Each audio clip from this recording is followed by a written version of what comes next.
Greetings once again. We start another session in our journey on understanding neurosciences, the brain and its functioning.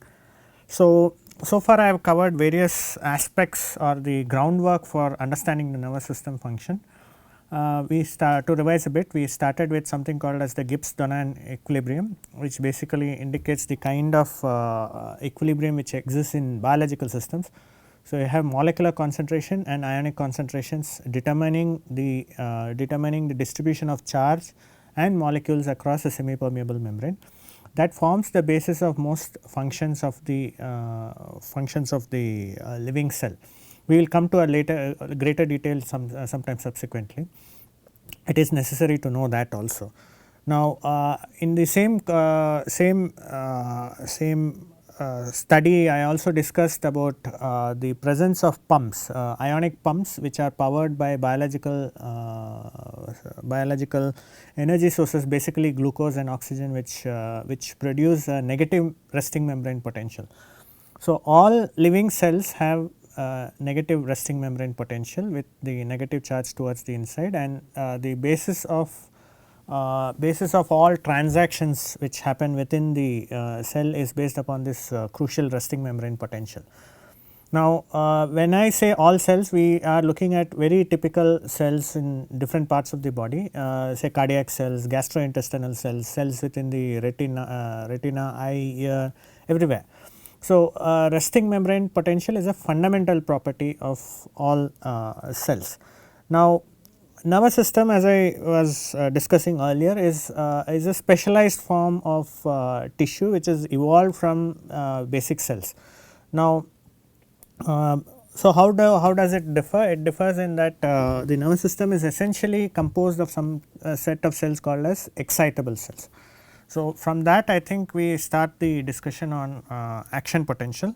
The action potential is the fundamental method of communication within the nervous system, the basis, the methods of generation, and what are its implications will be discussed in this class. We will be discussing a lot more on action potential and its implications later on also in different parts of the course, because it is as fundamental as the Gibbs-Donan equilibrium, and one would need to know a great amount of detail for the action potential. So, with that we start with discussions on the related matter. So, we discussed the presence of the semi-permeable membrane. So, a semi-permeable membrane is basically a lipid bilayer, and then the lipid bilayer has got some gaps within it through which ions and material go through. But these gaps are not simply gaps, they are actually protein complexes, and these protein complexes are not just any protein complexes, they are very specific. They have evolved very early in evolution. So, these not only have evolved very early in evolution, but have remained consistent in their protein structure across several billions of years in several groups of organisms. Hierarchies of organisms have very similar kinds of channels, and channel related diseases are very devastating and cause significant, they are basically become untreatable, because they are so fundamental structure within the life process. So, I did hint in my earlier class that channels are specific. So, each ion has a specific channel. So, that means that you have separate channels for sodium, you have separate channels for potassium, you have separate channels for chloride, and you have separate channels for calcium. So, what that means is that a particular ion can go only through that particular channel. So, if you have a sodium channel, it means that you cannot have potassium going through it, and or incidentally there is also magnesium channel. So, they are very specific to each other. How do channels function? So, channels basically are large protein molecules, and they have very conserved structures, as I told you, between different kinds of various kinds of organisms, all organisms. Now, how does a channel become restrictive to particular ionic movements? Now ions just can't pass through the channels just like that, but there are some channels which can be, you know, the ion can actually go through the channel without any kind of obstruction. So these are actually they are not the significant channels. The significant channels are channels which have a gate effect. Okay. So what gate effect means is you need to have a input to open the channel.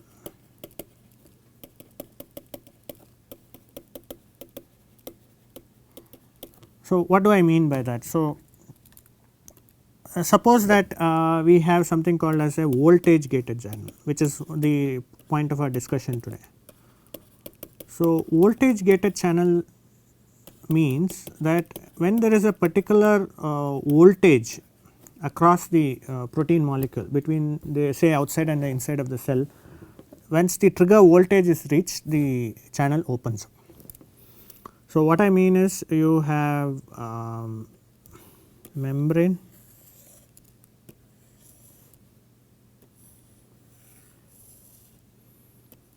okay, and then you have the channel,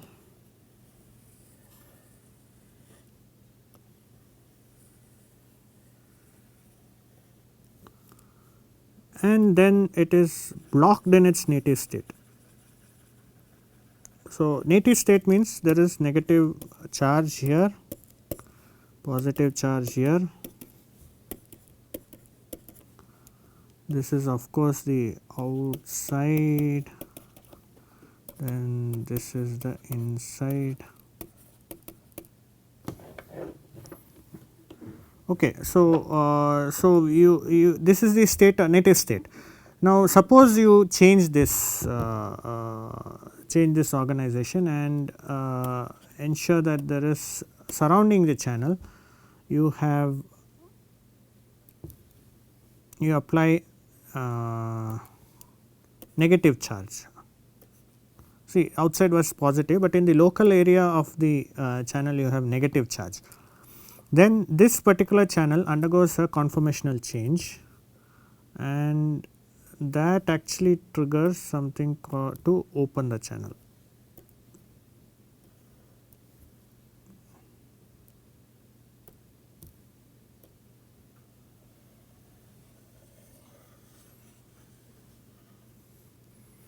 And by which means you would ensure that there is ions going across their gradients. Now the gradients, if you remember, were basically ionic gradients and concentration gradients. So what happens is you have now two configurations of the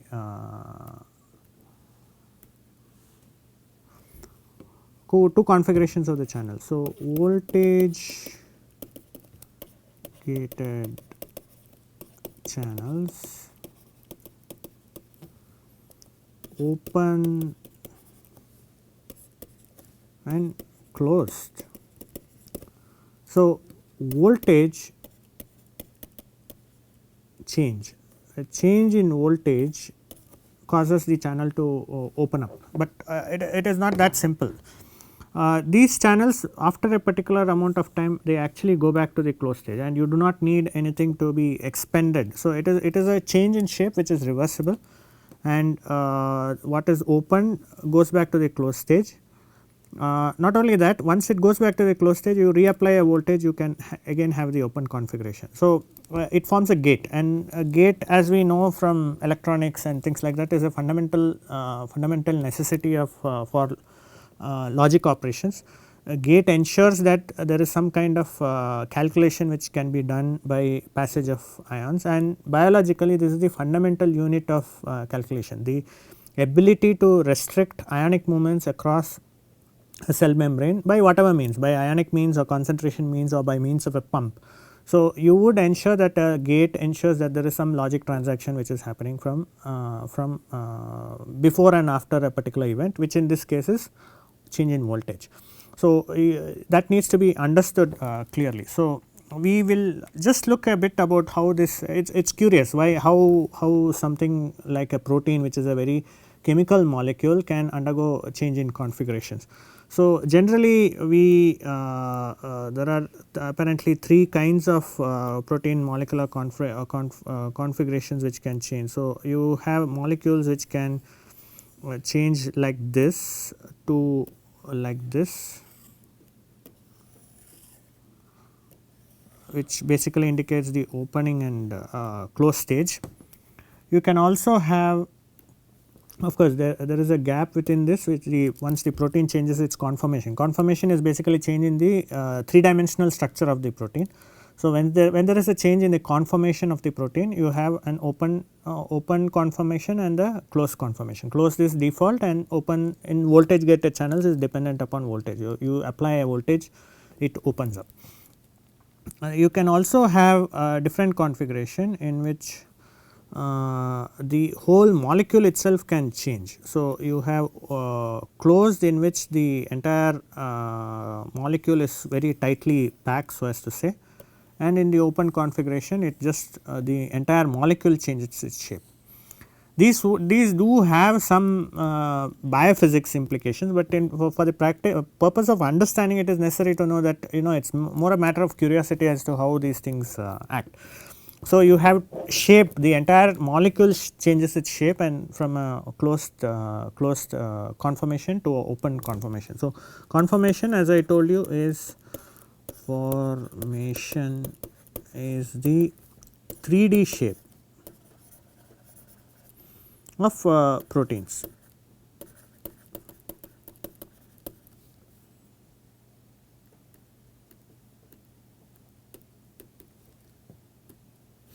So, the third method is by more interesting, this one, in which there is something called as there is a part of the protein which is free, and that part of the protein actually can act as a gate or as a door, and then it forms open and closed systems. So, this is more for the matter of curiosity that I am describing, but they are very interesting if you consider that these are just chemical molecules which are very large organic molecules, which have this very interesting property of being sensitive to voltage changes. So, part of the molecule is subjected to change in voltage, the entire molecule does some funny stuff, and that forms a gate between two entities. So, here we are looking at the cell membrane of the entire cell. It can also be more subcellular structures, say for example, endoplasmic reticulum or mitochondria, which are subcellular structures. So, this forms a very common method of logic at various kinds of cells. Now, this forms the first basis. So, we have voltage gated channels which are very specific for things called as excitable cells. So, you have excitable cells, excitable in the sense that you put an input to the cell does something funny, and that is directly related to the kind of excitation which is put onto the cell. We here restrict to voltage, but do remember that we later on in sensory system we have pain, pressure, temperature, sensations, these are sensations. So, when there is a particular input given to that particular set of receptor, which basically is still a cell, one of these things happen. So, there are specific channels over there which are linked to other molecules, and then they do the same stuff. So, the method of logic implemented continues to be the same. So, these are fundamental methods by which the nature takes care of implementing logic within cell systems. Okay. So,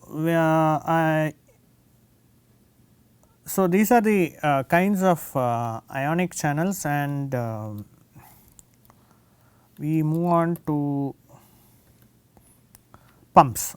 So, yesterday I told you about pumps, and the most important of these pumps is the sodium potassium pump. So, it exchanges ions again in two directions across the cell membrane.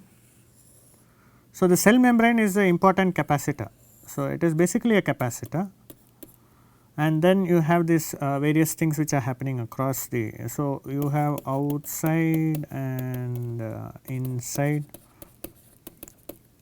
So, sodium and potassium. So, at the outset it would look like a very straightforward transaction, one ion out, one ion in, but it is against a gradient. So, 3:2 and then you are generating charge. So, you are basically generating charge within the cell, and that is a very important function, as I told you, and we will see why this is so. So, you should remember that when you keep on continuously even potassium, which is the lower of the two ions, you have very high intracellular potassium. Okay. So, there is higher concentration of potassium within the cell as opposed to outside of the cell, and higher sodium concentration outside of the cell when compared to inside of the cell. So, we have established concentration gradients because of this pump across the semi permeable membrane along with the charge. So, these are three independent things. So, you have got a semi permeable membrane which is very fundamentally important, which is a capacitor, and you have charge distributions on either side of the capacitor. Along with that you have a pump. So, basically you can think of the pump as a battery. So, to replicate the whole thing, you have a battery which is the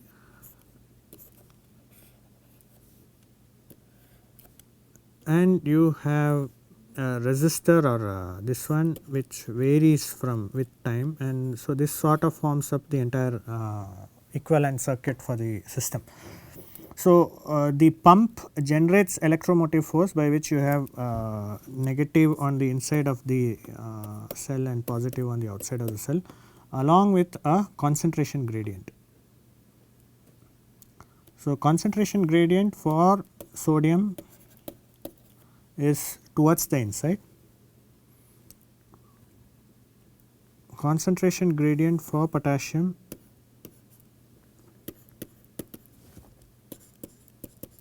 is towards the outside. So, you have charge which is there and ionic concentrations which is here. So, these are the two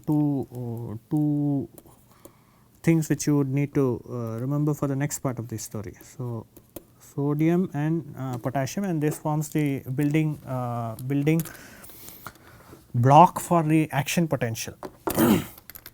So, once we have established this, now what we will just look in sequence as to, once we have established this logic, we will look into next sequence of what actually happens when you apply a voltage across the cell membrane. So, cell membrane, now we actually we should understand that cell membrane in this context refers only to neuronal cells and excitable cells. Now, I should give a little bit of more excitable cells. So, excitable cells are cardiac, heart, neuronal,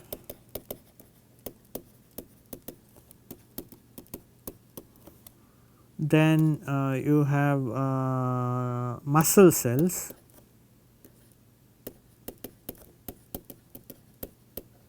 of course cardiac is a sub branch of muscle cells. There is also skeletal.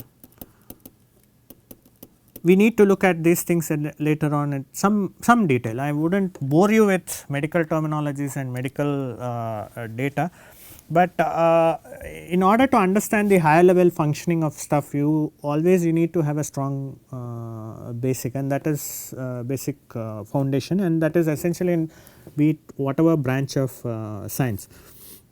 So, skeletal, smooth, just look at these are, I hope they are not rigorously medical terminology, but they convey a lot of things. So, you have excitable cells which basically indicates that they have voltage gated channels on top of the cells, and these channels are very specific to changes in voltage, and they have this property of changing their resting membrane potential. I think that is something which I am going to introduce now. So, what actually is an excitable cell? So,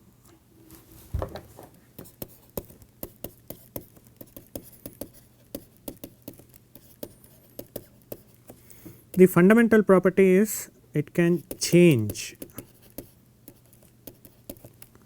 the membrane potential.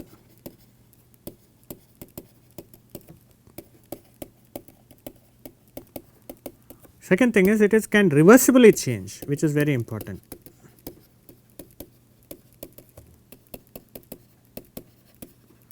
Which also indicates these two would infer that they have some process called as fatigue.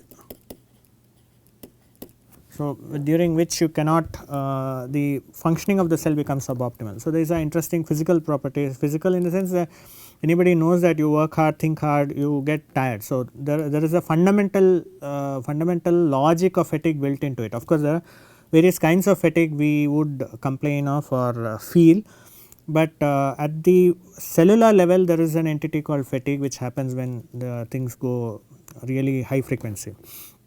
So, excitable cells have the property of changing the membrane potential and reversibly change, and there is this entity of fatigue. So, these are things which you should remember. So, now we go into the actual thing called as a membrane potential.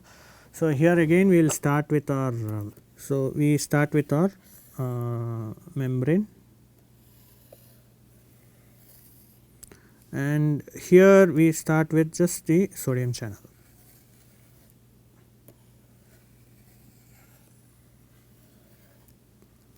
So, this is the sodium,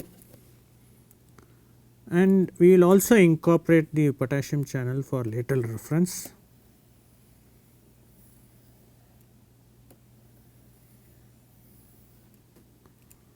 So, this will be the potassium channel.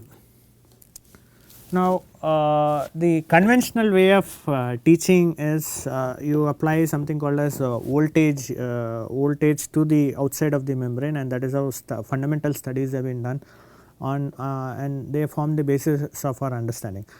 But here I think I will digress from the conventional method, and then I will try to tell you what actually happens when the voltage changes. So, we have come to the understanding that once you change the voltage, there is the gate opens. So, the sodium channel opens when there is a change in voltage. So, when there is negative charge around this for whatever reason, we will come to the reasons later on. So, you have negative charge, what would happen? So, we have come to the conclusion earlier that sodium has a net inward gradient and potassium has a net outward gradient. I think I should use consistent methods of labeling. So,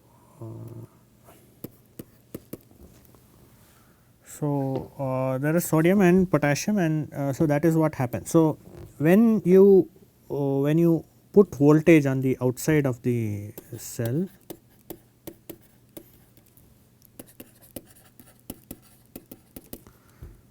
we know that there is a change in the sodium channel. So, according to the change, the channel just opens.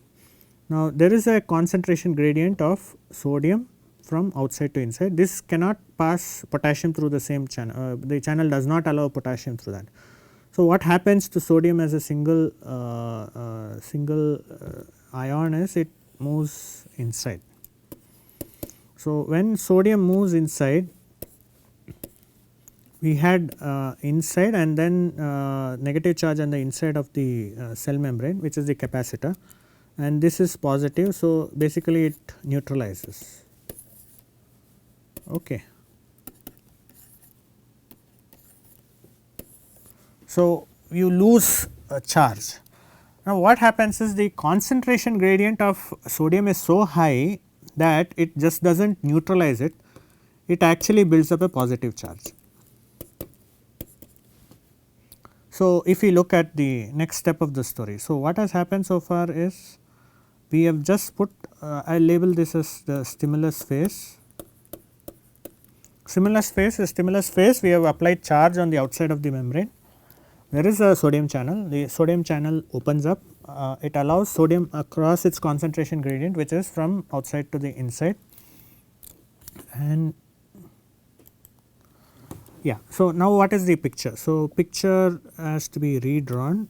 So, we have membrane, we have an open sodium channel. So, what color was my sodium channel? Sodium channel was still brown. So, we have an open sodium channel.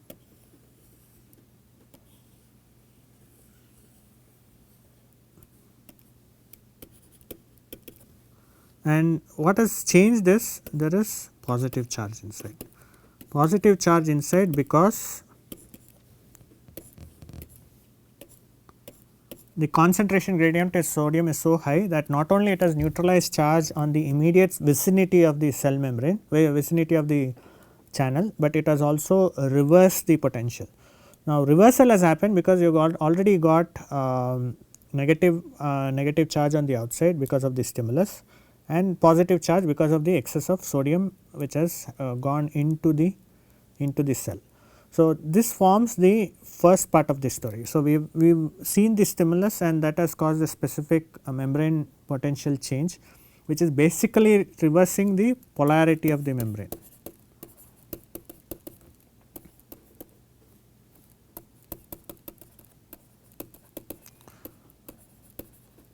So, polarity of the membrane has changed from positive to negative on the inside of the cell and negative to positive on the outside of the cell. So, this is the first part of the story. We spoke only about the sodium channel in the beginning.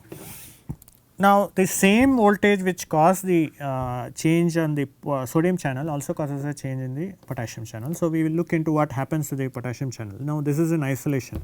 Remember, in the first part we had shown these to be in quite near vicinity, it is not that they are very far apart. So, they are very closely placed within the across the capacitor, which is the cell membrane. So, you have sodium channels and potassium channels which are close to each other. And so, whatever change has happened to the sodium channel also influences the potassium channel. But interestingly, the potassium channel does not react at the same time. It takes a lag of there is a time lag, and that change incidentally also causes the potassium channel to open.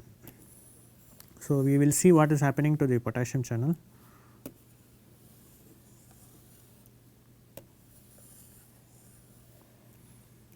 So, we are back in the potassium channel. We have labeled this as potassium, and we look at the scenario here. So, when we look at the potassium channel, it is the same charge issues which are happening. So, this is the outside again, this is the inside. Okay, so there is negative charge which is built on the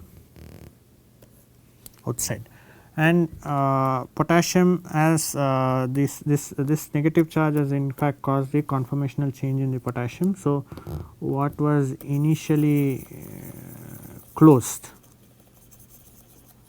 So, what was initially closed? The I have a shortage of colors here, so I will use red. So, the negative charge causes this this thing to get open. So, it is open. So, now what happens to the potassium? So, potassium goes along its concentration gradient. Now, concentration gradient for potassium, as we have discussed in the previous slide or board or whatever, is like this. So, you have potassium which is outside, from inside to outside of the cell.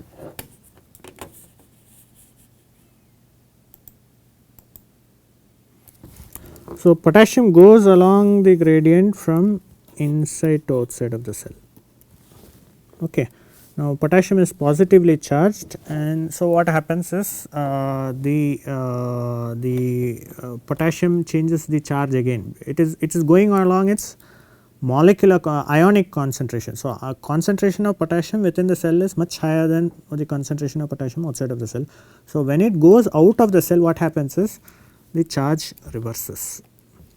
So, loss of positive. So, the each positive potassium ion comes back outside, neutralizes, potassium outside neutralizes, potassium outside neutralizes, and in the process it you are restoring the negative charge inside.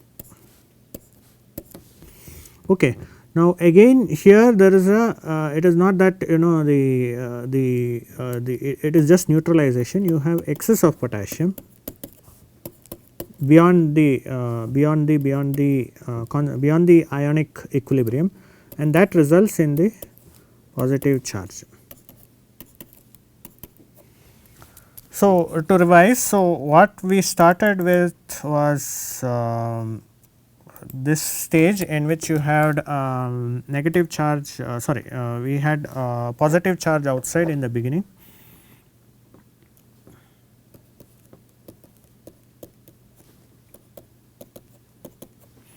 Then the stimulus is applied. So, stimulus is applied, which is basically a negative charge on the cell causes a change in the configuration. So, first this sodium channel gets affected, sodium moves along the gradient, neutralizes the charge within the inside of the cell, and also goes overshoot of that, so resulting in a positive charge on the inside of the cell. Now, as after this particular phase, we have the this is the stage which happens at the end of the sodium channel activation, which is negative charge on the outside and positive charge on the inside. So, polarity of the membrane gets reversed.